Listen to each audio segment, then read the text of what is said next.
रात बहुत गहरी हो चुकी थी। आसमान में चांद बादलों के पीछे छिपा हुआ था और चारों तरफ सन्नाटा पसरा था।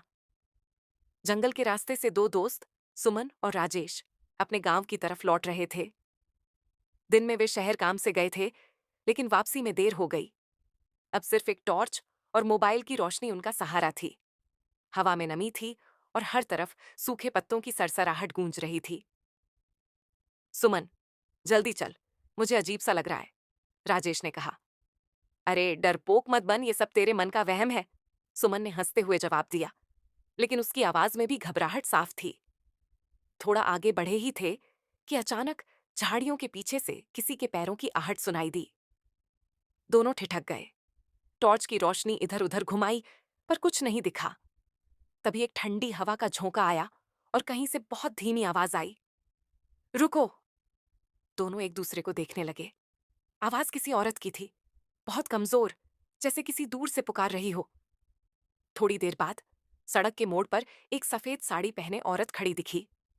उसके बाल खुले थे और चेहरा झुका हुआ। उसके हाथ में एक दिया जल रहा था।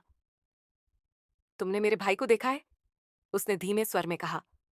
सुमन ने कांपते हुए कहा, ना नहीं, हमने किसी को नहीं देखा। राजेश ने टॉर्च उसकी ओर घुमाई और देखते ही पीछे हट गया। उस औरत का चेहरा न था। वहां सिर्फ काली गहरी खाई जैसी जगह थी, जहां चेहरा होना चाहिए था। दोनों चीखते हुए भागे। टॉर्च गिर पड़ी। मोबाइल की लाइट बंद हो गई। अंधेरे में बस उनकी सांसों की आवाज थी। कई मिनट दौड़ने के बाद वे रुके। चारों तरफ वही पेड़, वही रास्ता। सुमन बोला, ये क्या? हम यहीं कैसे आ गए? हम तो सीधा चल रहे थे। राजेश ने कहा, ये रास्ता घूम रहा है, जैसे कोई हमें यहीं फंसा रहा हो। अचानक सुमन की आवाज आई, राजेश, मेरे पीछे मत आना।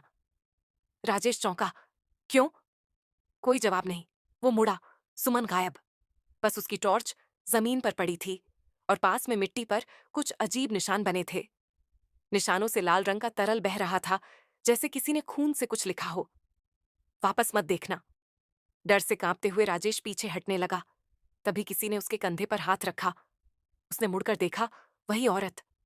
उसका चेहरा अब और पास था और उस खाली जगह से स्याही जैसा काला धुआं निकल रहा था। उसने कहा, तुम्हारा दोस्त अब मेरा है। राजेश ने चिल्लाकर भागने की कोशिश की, मगर उसके पैर जैसे जमीन में धंस गए। आवाज गूंजी, अब तुम भी यहीं रहो। अगली सुबह गांव के लोग जंगल के किनारे पहुंचे। वहां राजेश का मोबाइल टूटा पड़ा था और उसके पास मिट्टी में दो नाम लिखे थे, सुमन और राजेश। उनके चारों ओर राख और जले हुए पत्तों की गंध फैली थी।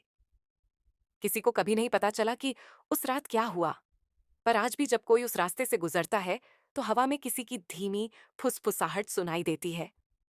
तुमने मेरे भाई को देखा है?